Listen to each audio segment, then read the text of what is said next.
Alright, our next step here is to unlock the coolant reservoir cap.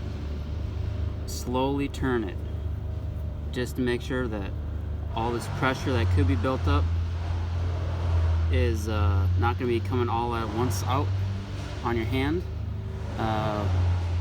As the label suggests, make sure it is not hot and it is just at sitting air temperature.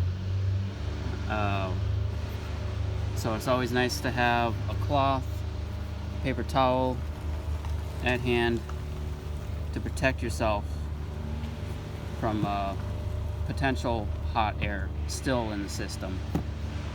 Alright, let's get in and get this done.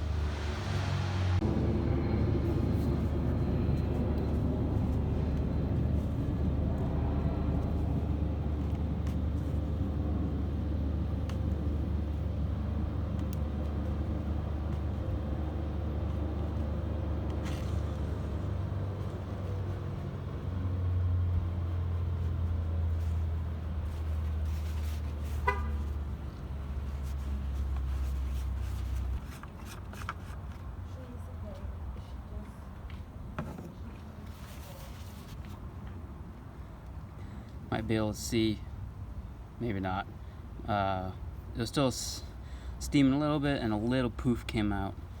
But alright, next up is to unplug the bottom section of the coolant so it can drain right out.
Alright, as this coolant is slowly draining out, it's looking really murky, and I feel like it's definitely time for a change. And while this is still going, I want to show I got a coolant system repair. This has helped get out a little bit more of the junk and gunk. And I'm going to show this process coming up soon.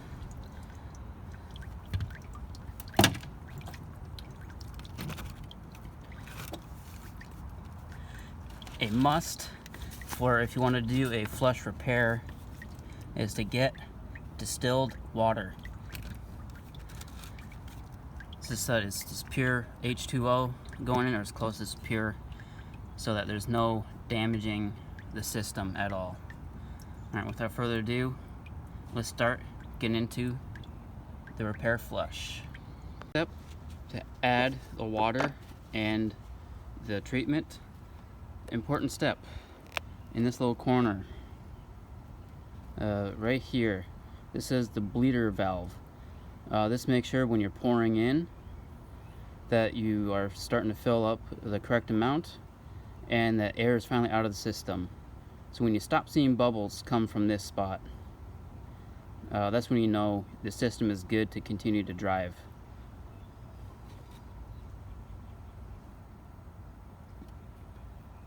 Also, I had a little cloth over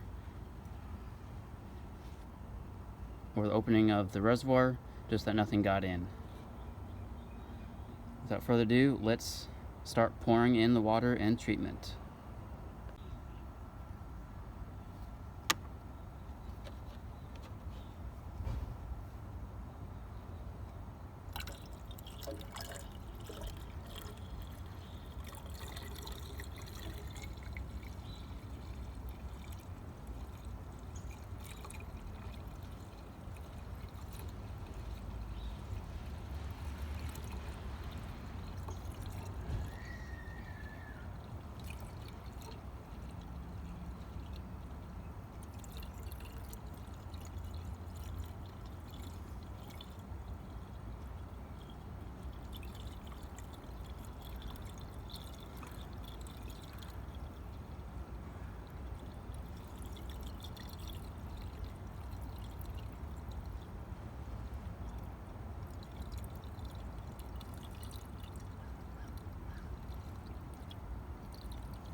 Alright, before I fill up too much, I'm going to double check that I tightened the plug properly.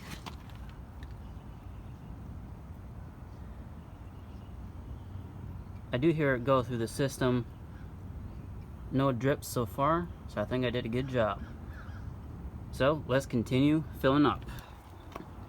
And after I did this first gallon here, I'm going to add in the treatment right now.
Alright, as I was draining the old fluid into a easier container to hold, to carry, get out to recycled, I wanted to showcase these are little specks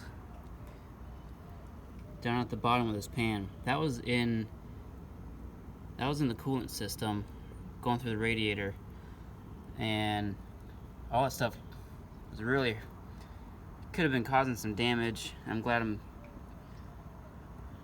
I am flushing all this stuff out. I'm going to take this I'm going to take the Jaguar out for a test drive with the repair fluid in there. No more than 10 minutes, just to kind of get it through the system a few times, and then I'll do the final flush and put the new fluid, the new coolant in. See you there. Alright, I drained the fluid treatment. It's got a nice little purple hue to it. I think there are, kind of hard to tell, there are sediments in the back. That's probably just from the last time I flushed. But still glad to get all that out. And as we can try to see, double check, that was just little drips that I couldn't get to.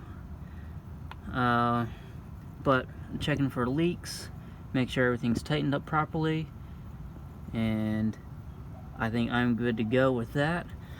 Last little step is to re-torque up the tire, which requires 93 foot-pounds. And double checking as I leveled off the car to double check the fluid level. Once I drive around, warm this guy up, I'm gonna make sure to double check the levels a few times, just so that things are correct. See in here, there's a little dip right in the middle, that's the max. Very handy. And down below that there's a minimum level as well, a section. So that was the project to do the coolant flush, and I hope to see you all in the next episode. Bye.